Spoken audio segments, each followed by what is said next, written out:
Assalamualaikum everyone. My name is Mutiba Zahid and I'm your English teacher. Today we are going to study verbs and its types. ठीक है, आज हम verb को पढ़ेंगे और verb की types को पढ़ेंगे. तो verb होता क्या है? सबसे पहले हम ये देख लेते हैं. A verb is a word that shows an action, a state or an event occurrence. अब क्या होता है कि जो वर्ब होता है ना, बेसिकली वो एक सेंटेंस के अंदर कोई एक्शन परफॉर्म कर रहा होता है, वो एक्शन के बारे में बात कर रहा होता है, वो एक्शन को डिपिक्ट कर रहा होता है. उसके अलावा या फिर किसी स्टेट के बारे में बात कर रहा होता है या स्टेट को शो करता है, या फिर क्या करता है किसी भी इवेंट या अकरेंस के बारे में बात करता है, उसको शो करता है. तो ये तीन चीजें जो शो करती हैं वो आपकी वर्ब होती है. ठीक है, तो जो अगर आप एक सेंटेंस देखें ना, ऐसे नाउन प्लस वर्ब एक सेंटेंस बन जाता है. लेकिन अगर हम इसको ऐसे लिख दें noun plus verb plus noun तो भी एक सेंटेंस है. ठीक है, तो जो ये बीच वाली चीज है ना, जो एक्शन है या फिर इस नाउन से जो लिंक क्रिएट कर रहा है, किसी स्टेट के बारे में बात कर रहा है, तो वो क्या होगा? वो आपका वर्ब होगा. अच्छा, अब होता क्या है,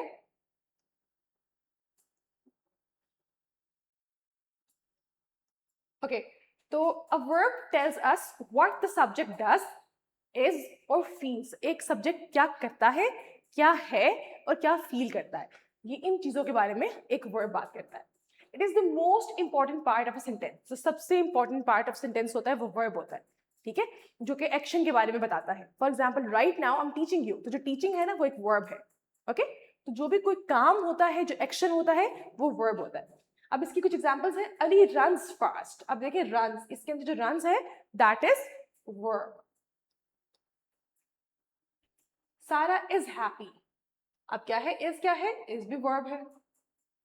द बेबी स्लेप्ट पीसफुली. इसमें स्लेप्ट हमारे पास क्या है? वर्ब है. तो चाहे कोई एक्शन परफॉर्म हो रहा हो या फिर एक नाउन को दूसरे नाउन के साथ लिंक कर रहा हो या किसी स्टेट के बारे में बात कर रहा हो, तो वो क्या होता है? वो आपके पास वर्ब होता है. Let's move forward. वर्ब की इंपॉर्टेंस क्या है? Without verbs sentences are incomplete. तो बगैर किसी वर्ब के आपका सेंटेंस इनकम्प्लीट होगा. एक सेंटेंस वर्ब के बगैर कंप्लीट हो ही नहीं सकता. ओके, अच्छा, अब उसके अलावा क्या है? अब देखिए अहमद प्लेइंग क्रिकेट. अब इसके अंदर भी हमारे पास एक हेल्पिंग वर्ब की जरूरत पड़ी है. तो खाली मेन वर्ब इंपॉर्टेंट नहीं है, लिंकिंग वर्ब भी इंपॉर्टेंट है, हेल्पिंग वर्ब भी इंपॉर्टेंट है. अब ये एक सेंटेंस जो है ये बिल्कुल भी सेंस नहीं बना रहा. ठीक है, क्या वो अभी खेल रहा है, वो कल खेल रहा था या फ्यूचर में खेल रहा होगा, या मैं कुछ पता नहीं चल रहा. ठीक है, कोई सेंस नहीं बना रहा. तो यहाँ पर क्या है? हमें बताया जा रहा है कि वो अभी खेल रहा है. Ali Ahmed is playing cricket. Okay, तो यहाँ पे क्या है? आपके पास एक हेल्पिंग वर्ब की भी जरूरत है मेन वर्ब के साथ. The verb completes the sentence and gives it meaning. तो एक वर्ब क्या करता है? एक सेंटेंस को कंप्लीट करता है, उसको मीनिंग देता है. Okay, let's move forward. अब हम देखते हैं मेन टाइप्स ऑफ वर्ब्स कि वर्ब की जो टाइप्स हैं वो कौन कौन सी हैं. सबसे पहली जो टाइप है वो है एक्शन वर्ब. अब वर्ड एक्शन ही हमें बता रहा है कि ये एक्शन वर्ब कौन से होंगे, जिसके अंदर कोई एक्शन परफॉर्म हो रहा होगा. राइट, अब देखें, एक्शन वर्ब्स शो फिजिकल और मेंटल एक्शन. तो जहां पर भी कोई फिजिकल या मेंटल एक्शन हो रहा है तो वो क्या है? वो आपके पास एक्शन वर्ब है. अब एक्शन वर्ब को ना हमने दो कैटेगरीज में डिवाइड कर दिया है, एक फिजिकल एक्शन और एक मेंटल एक्शन. अब जो फिजिकल एक्शन है ना, वो कोई भी चीज जो हम परफॉर्म होते हुए देख रहे होते हैं. For example she writes. ठीक है, राइटिंग, प्लेइंग और वॉचिंग, जो भी चीज आपके सामने होते हुए एक्शन नजर आ रहा है कि ये काम हो रहा है, राइटिंग, रीडिंग. ठीक है, तो जो भी इस तरह की चीजें हैं जो फिजिकल होती हैं, जैसे रनिंग है, कोई भी ऐसी चीज, तो वो क्या है? वो एक्शन होता है, वो एक्शन वर्ब होता है. प्लेइंग, जंपिंग, कुछ भी हो सकता है. ठीक है, तो जब भी कोई एक्शन प्रॉपर परफॉर्म हो रहा है फिजिकल वे के अंदर, जो आपको होता हुआ नजर आ रहा है, तो वो क्या होगा? That would be your action verb, physical action verb. फिर आते हैं मेंटल एक्शन वर्ब पे. अब मेंटल एक्शन वर्ब क्या होता है? वो चीजें जो हो रही हैं लेकिन आप उनको फिजिकली देख नहीं सकते हो, जो माइंड में चल रही है. थिंकिंग आ सकता है, बिलीव आ सकता है. ठीक है, इस तरह के वर्ड आ सकते हैं. I remember your advice. अब देखिए रिमेंबर, रिमेंबर एक वर्ब है, लेकिन क्या है यहाँ पर? ये आप देख तो नहीं सकते ना, आप किसी को फिजिकली दिखा नहीं सकते, but you remember something, that is your mental action. Okay, similarly thinks, she thinks deeply. अब थिंकिंग भी क्या है? मेंटल एक्शन है, आप उसको फिजिकली देख नहीं सकते हैं. ओके, फिर हमारे पास आता है बिलीव. ओके, बिलीव भी क्या है, वो भी एक आप चीज है जिसको देख नहीं सकते हैं, ठीक है। तो कोई भी ऐसी चीज जो कि एक्शन आपके दिमाग में परफॉर्म हो रहा है, उसको कोई और देख नहीं सकता, तो वो क्या होता है, वो मेंटल एक्शन होता है। Let's move forward. Next one is linking verbs. अब लिंकिंग वर्ब्स कौन से होते हैं, लिंक से पता चल रहा है, जो दो नाउन्स को आपस में लिंक कर रहे हैं, एक सब्जेक्ट को कॉम्प्लीमेंट के साथ लिंक कर रहे हैं, एक सब्जेक्ट को ऑब्जेक्ट के साथ लिंक कर रहे हैं। तो जब भी एक वर्ब एक नाउन को किसी और चीज के साथ लिंक कर रहा है, तो वो क्या होता है, आपका लिंकिंग वर्ब होता है। Linking verb connect the subject with more information about it. तो लिंकिंग वर्ब क्या करता है, एक किसी भी नाउन को उसके बारे में और इंफॉर्मेशन के साथ लिंक करता है, ठीक है। शी इज हैप्पी टुडे, ठीक है। तो उस चीज के बारे में जो एक्स्ट्रा इंफॉर्मेशन हम दे रहे हैं वो किसके साथ आ रही है, वो लिंकिंग वर्ब के साथ आ रही है, इज यूज करके। तो लिंकिंग वर्ब कौन कौन से होते हैं, is, am, are, was, were, seem, become, appear, feel, look, taste, smell। अब एक बात का ख्याल रखिएगा, word itself is nothing। जो वर्ड होता है वो खुद कुछ नहीं होता, उसका कॉन्टेक्स्ट बताता है कि वो वर्ड क्या है। जैसे इज जो है वो हेल्पिंग वर्ब भी होता है, राइट, लेकिन वो लिंकिंग वर्ब भी है।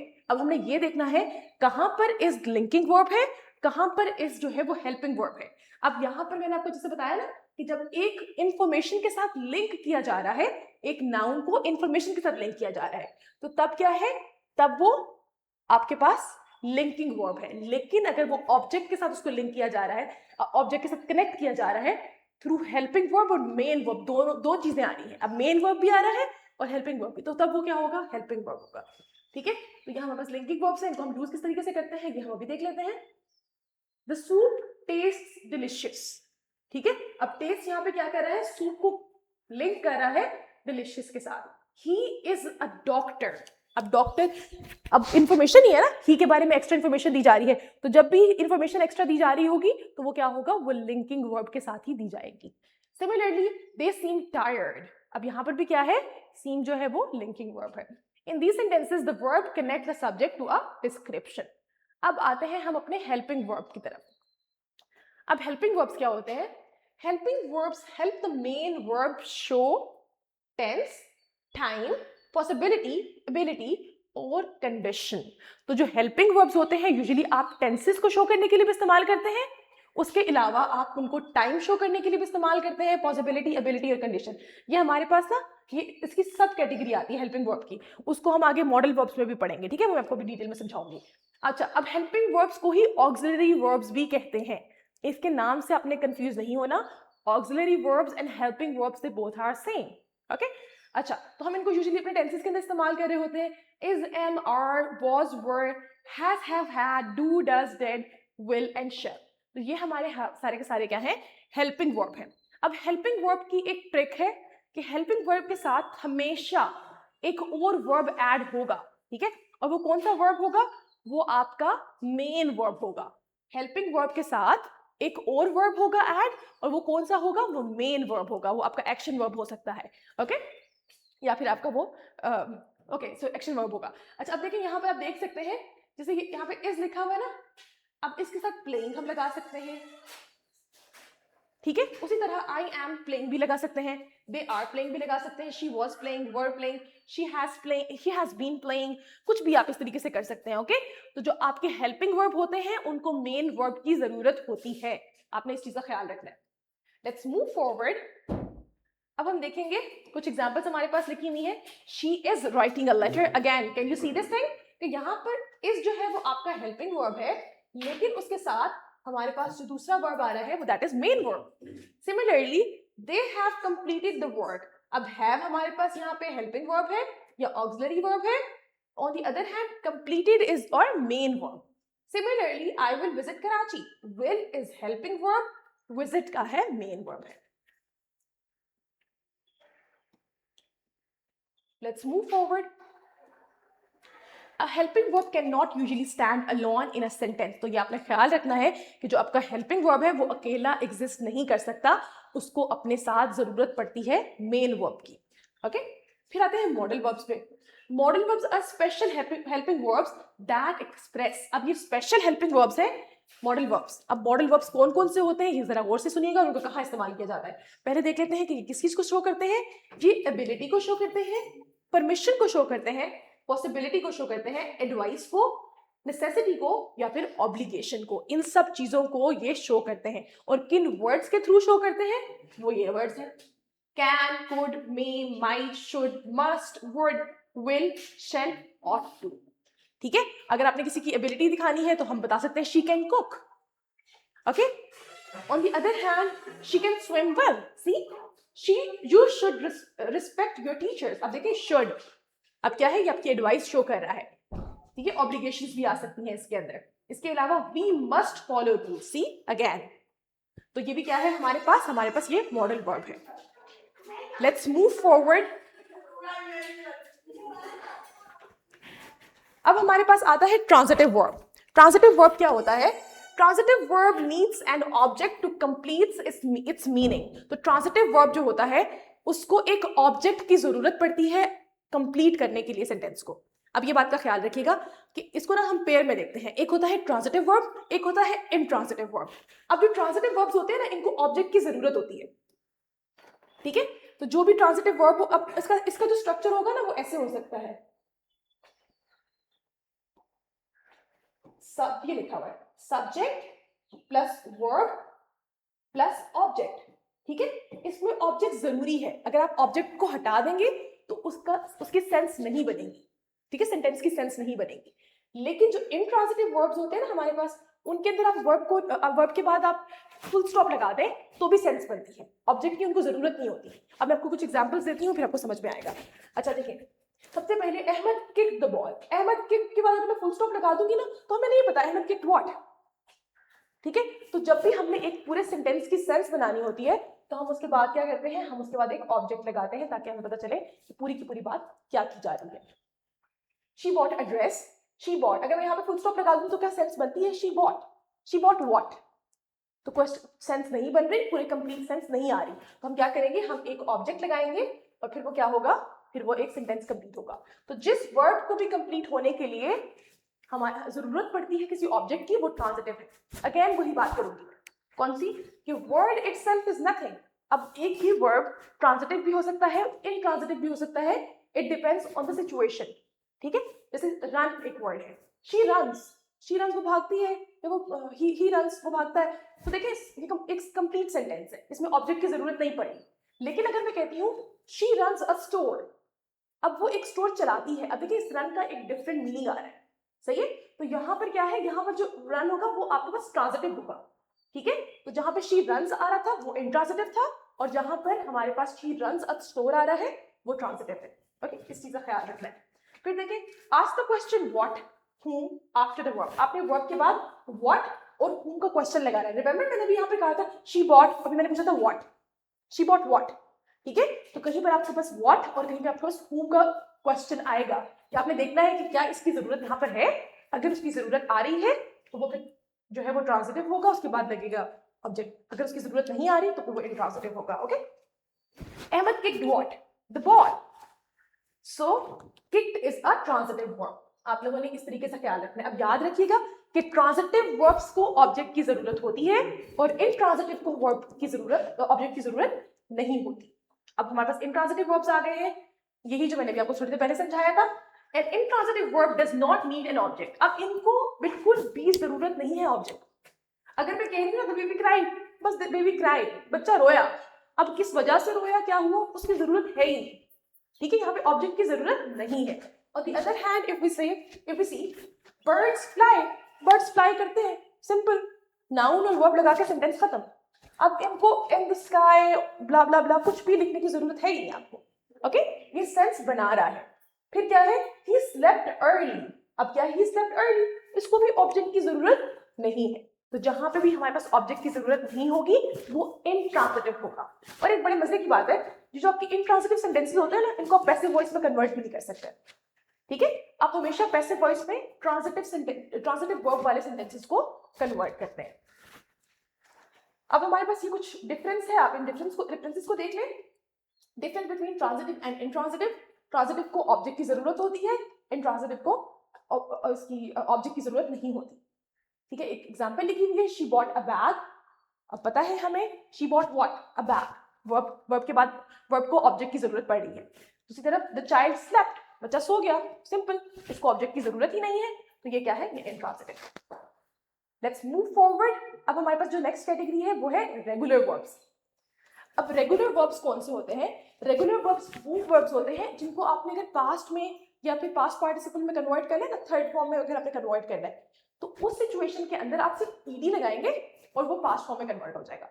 तो जिस वर्ब के बाद ईडी लगाने से वो पास्ट फॉर्म में कन्वर्ट हो जाता है, उसको हम कहते हैं रेगुलर वर्ब। ठीक है, regular verbs form the past tense by adding D, ED और आईईडी। तो ठीक है, जब भी आपने पास्ट फॉर्म में कन्वर्ट करना है किसी वर्ब को और उस वर्ब के साथ डी, ईडी या आईईडी लग के कन्वर्ट हो रहा है, तो वो क्या होगा, वो आपका रेगुलर वर्ब होगा। ठीक है, अब देखिए जैसे क्या है, वॉक है, वॉक्ड हो गया, प्ले है, प्लेड हो गया, क्राई है, क्राइड हो गया। ठीक है, तो ये क्या होगा, ये आपका रेगुलर वर्ब है। तो जो जो भी वर्ब आपने देखा होगा, ग्रामर की बुक में भी देखा होगा और आप बचपन से पढ़ते हुए भी आ रहे हैं, तो जिन वर्ब्स के एंड पर ईडी, खाली डी या आईईडी लग जाता है और वो पास्ट में कन्वर्ट हो जाते हैं, वो आपके रेगुलर वर्ब्स होते हैं। On the other hand irregular verbs कौन से होते हैं? इर्रेगुलर वर्ब्स वो होते हैं जिनके स्पेलिंग्स चेंज हो जाते हैं, जिनका फॉर्म चेंज हो जाता है जब आप उनको पास्ट में चेंज करते हैं। So whenever you convert irregular verbs into past form, they change the spellings. ठीक है, ये खाली ed, ied, d लगा के कन्वर्ट नहीं होंगे, इनको क्या करना पड़ेगा, इनकी स्पेलिंग चेंज होगी। जैसे गो है went, eat ate, write wrote, see saw।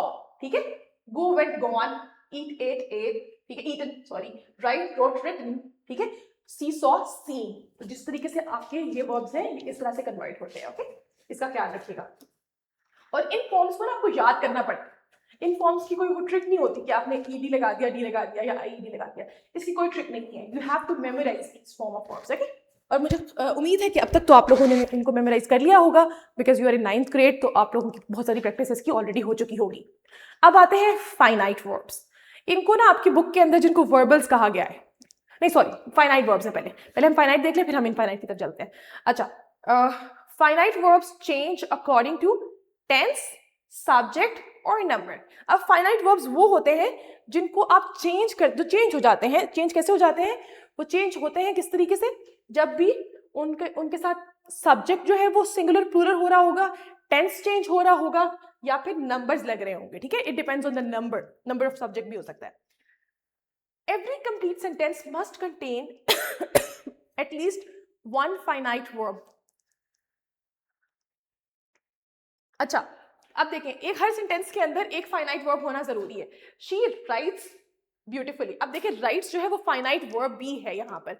वो किस तरीके से है? अब देखें, शी की वजह से ना, शी का सब्जेक्ट सिंगुलर होने की वजह से यहाँ पे लग गया है, एस लग गया है। Okay, they were playing. अब वर्ब यहाँ पे दे है, इस वजह से वर यूज हुआ है। अगर ही शी होता तब वॉज होता। तो ये क्या है? ये हम इनको कहते हैं फाइनाइट वर्ब्स। ठीक है, ये यूजुअली आपके एग्जाम में क्वेश्चन तो नहीं आता, लेकिन आपको पता होना जरूरी है कि फाइनाइट वर्ब्स कौन से होते हैं।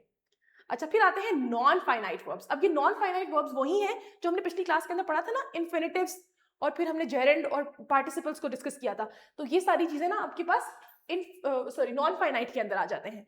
ठीक है, non finite verbs do not change according to tense और subject. They are 3 types of non finite. अब ये इनका टेंस भी चेंज नहीं होता, चाहे जो मर्जी सेंटेंस स्ट्रक्चर आ रहा हो, टेंस भी चेंज नहीं होगा। उसके अलावा इनकी फॉर्म चेंज नहीं होगी। ठीक है, जो मर्जी टेंस आ जाए, इनका फॉर्म चेंज नहीं होगा। जैसे आपको याद होगा, मैंने आपको इन्फिनिटिव्स पढ़ाए थे, तो मैंने आपको बताया था कि 2 + वर्ब 1 आपका इन्फिनिटिव है। ठीक है, 2 + वर्ब 1 इज योर इन्फिनिटिव। ये आपके सामने लिखा हुआ है। तो चाहे जो मर्जी टेंस हो, I went to study, I will go to study, I am going to study. अब जो मर्जी टेंस आ रहा है, टू स्टडी चेंज नहीं होने वाला, क्योंकि वो इन्फिनिटिव है। तो जो इन्फिनिटिव है वो चेंज नहीं होता, जो मर्जी आ जाए। फिर सिमिलरली जेरेंड्स है। जेरेंड्स मैंने आपको बताया था कि वर्ब विद आईएनजी जब भी एक्ट करता है एज नाउन। ठीक है, वर्ब विद आईएनजी जब नाउन की तरह एक्ट करता है एक सेंटेंस के अंदर, तो हम उसको जेरेंड कहते हैं। और जेरेंड जब भी आएगा उसका फॉर्म चेंज नहीं होगा। Swimming is good for health, I am going for swimming, he loves swimming. तो जो मर्जी टेंस आ जाए, स्विमिंग के साथ वो जो आईएनजी लगा हुआ है वो चेंज नहीं होने वाला। ओके, सिमिलरली हमारे पास है he enjoys reading, he enjoyed reading, he enjoys reading, he is reading, sorry he is reading, तो आपके पास कॉन्टिन्यूस फॉर्म में चला जाएगा। बाकी आपको पता है कि ये रीडिंग जब भी एज जेरेंड आएगा वो चेंज नहीं होगा। फिर आते हैं पार्टिसिपल्स। पार्टिसिपल्स क्या होता है? वर्ब 3 होता है हमारे पास हमेशा, ठीक है, और ये कैसे होते हैं? ये एज एडजेक्टिव एक्ट करते हैं, ठीक है, और ये भी चेंज नहीं होते। The crying baby slept, again the broken chair was repaired. अब ब्रोकन जो है, अब ब्रेकिंग चेयर भी नहीं कर सकते, ठीक है, कुछ भी नहीं कर सकते, ब्रोकन ही रहेगा, ठीक है। I am going to sit on the broken chair, ठीक है, this is the broken chair, जो मर्जी आ जाए। ब्रोकन क्या है? वो पास्ट पार्टिसिपल आपके पास आ गया है, आपके पास एक पार्टिसिपल है और वो कैसे एक्ट कर रहा है? वो एडजेक्टिव की तरह एक्ट कर रहा है, तो जहां पर भी आएगा वो ब्रोकन ही आएगा, ठीक है। फिर हमारे पास स्टेटिव वर्ब्स आ जाते हैं। स्टेटिव वर्ब्स क्या होते हैं? ये फीलिंग्स को, इमोशंस को, पोजेशंस को, थॉट्स को और सेंसेस को शो करते हैं, ठीक है। They usually are not used in continuous tense, इनको कॉन्टिन्यूस टेंस के अंदर यूजुअली इस्तेमाल नहीं किया जाता। जैसे नो है, नोइंग नहीं होता, ठीक है, लाइकिंग वगैरह इस तरह के, लविंग इस तरह के, यूजुअली हम इन वर्ड्स को उसमें यूज नहीं करते, कॉन्टिन्यूस फॉर्म में यूज नहीं करते, ठीक है। I am only talking about continuous form, ठीक है। जैसे लविंग को हम एज एडजेक्टिव यूज कर सकते हैं, ठीक है, लविंग सिस्टर वगैरह उस तरह, लेकिन हम क्या करते हैं? As continuous form of verb इनको इस्तेमाल नहीं करते। बिलीव, ओन, अंडरस्टैंड, हेट, ठीक है। I know the answer, she owns a car, okay. अच्छा, फिर अब हमारे पास ये देखिए, आई एम नोइंग हिम। अब ये कोई सेंटेंस नहीं है, तो ये जो मैंने सेंटेंस के ऊपर वर्ड्स लिखे हैं ना, इन वर्ड्स को आप कॉन्टिन्यूस फॉर्म के अंदर कहीं भी इस्तेमाल नहीं कर सकते, ठीक है। आप इनको एक दफा देख लें दोबारा से। Know, like, love, believe, own, understand, hate, तो ये क्या है? ये स्टेटिव वर्ब्स हैं। इनको आपने कभी भी किस तरीके से यूज नहीं करना, कॉन्टिन्यूस फॉर्म के अंदर इस्तेमाल नहीं करना। बाकी आप हर तरह से इनको इस्तेमाल कर सकते हैं, लेकिन कॉन्टिन्यूस फॉर्म के अंदर इनको इस्तेमाल नहीं कर सकते। अच्छा, फिर आते हैं हम अपने डायनामिक वर्ब्स। अब डायनामिक वर्ब्स कौन से होते हैं? ये एक्शंस को या फिर एक्टिविटीज को शो करते हैं। They can be used in continuous tense, इनको हम कॉन्टिन्यूस फॉर्म में यूज कर सकते हैं, ठीक है। अब डायनामिक और स्टैटिक जो है ना, वो एक दूसरे के पैरेलल आ रहे हैं, ठीक है। जिस तरीके से हमने फिर वो किए थे, ट्रांजिटिव और इनट्रांजिटिव किए थे, फिर फाइनाइट और नॉन फाइनाइट किए थे, बिल्कुल उसी तरह से ये भी क्या है? पेयर में आ रहे हैं, ओके। उसके बाद हमारे पास फॉर्म ऑफ वर्ब्स आ जाती हैं। फॉर्म ऑफ वर्ब्स आपको पता है कि आपके पास जो बेस फॉर्म होती है, फिर पास्ट फॉर्म होती है, फिर उसके बाद आपके पास ये वर्ब 3 आती है, फिर क्या आता है? ये हमारे पास verb with ING, continuous form इसको हम कहते हैं। और ये क्या है? ये फिर आपके पास जब भी वर्ब 1 आता है सिंपल प्रेजेंट टेंस के अंदर एस और एस फॉर्म आती है। तो ये देख लें, इस तरीके से आप टेंसेस के अंदर इन फॉर्म्स को इस्तेमाल करते हैं, ओके। इसके अलावा टेंसेस का एक ओवरव्यू दिया था, इसको भी हम डिटेल में नहीं पढ़ते। इसको जब हम टेंसेस करेंगे ना, हर टेंस के अंदर हर टेंस का वर्ब जो है उसको डिटेल में डिस्कस कर लेंगे, तो इसलिए इसको हम छोड़ देते हैं, इसको भी हम डिस्कस नहीं करते, ठीक है, प्रेजेंट फ्यूचर वगैरह के। उसके बाद सब्जेक्ट वर्ब एग्रीमेंट क्या होता है? A verb must agree with its subject in number and person. तो एक जो वर्ब है वो क्या करना चाहिए? वो एग्री करना चाहिए सब्जेक्ट के साथ, नंबर्स के फॉर्म में भी और पर्सन के फॉर्म में, ठीक है। अब पर्सन के साथ क्या लगेगा? जैसे ही प्लेज है, अब यहाँ पर ही था इसलिए प्लेज लग गया, तो ये सब्जेक्ट वर्ब एग्रीमेंट बहुत इंपॉर्टेंट चीज है। इसकी बच्चों की बहुत मिस्टेक्स निकलती हैं जब आप लोग अपने ऐसे राइटिंग कर रहे होते हैं या अपनी स्टोरी राइटिंग, कोई भी आप लोगों की क्रिएटिव राइटिंग का टास्क होता है। तो प्लीज इसका ख्याल रखिएगा कि सिंगुलर सब्जेक्ट आएगा तो उसके साथ जो है वो सिंगुलर वर्ब कौन सा होता है? जिसके साथ एस लगता है, ओके, एस या ई एस लगता है। On the other hand plural subject होगा तो उसके साथ प्लूरल वर्ब आएगा, जिसका मतलब है कि वर्ब के साथ एस या ई एस नहीं लगेगा, ठीक है। अच्छा, अब एक और बहुत इंपॉर्टेंट रूल है, वो क्या है? After modal verbs use the base form of the verb. जब भी आपने मॉडल वर्ब्स यूज करने हैं ना, जैसे कैन, शेल, शुड वगैरह जो सारे थे, तो वो क्या है? उसके बाद आप base form of verb use करते हैं, वर्ब 1 यूज करते हैं, ओके। अच्छा, आई होप आप लोगों को वर्ब समझ में आ गए होंगे। आज के लेसन के अंदर हमने सारे वर्ब्स को डिस्कस किया, फॉर्म ऑफ वर्ब्स को भी डिस्कस किया, वर्ब की सारी टाइप्स हमने देखी। तो आई होप आपने इन सब चीज़ों को अंडरस्टैंड कर लिया होगा। इसकी प्रैक्टिस करिएगा। आप इस पर कुछ MCQs हैं उनको भी कर सकते हैं, सॉल्व कर सकते हैं। और इसके अलावा आप वैसे भी आपकी जो बुक की एक्सरसाइज है उसको फिर से देखिएगा। वैसे तो हम उसको सॉल्व कर चुके हैं, बट फिर भी आप उसको एक दफ़ा देखिएगा कि आपको अब बेहतर तरीके से समझने में आपको हेल्प करेगा। I see you tomorrow in the next class. अल्लाह हाफिज़।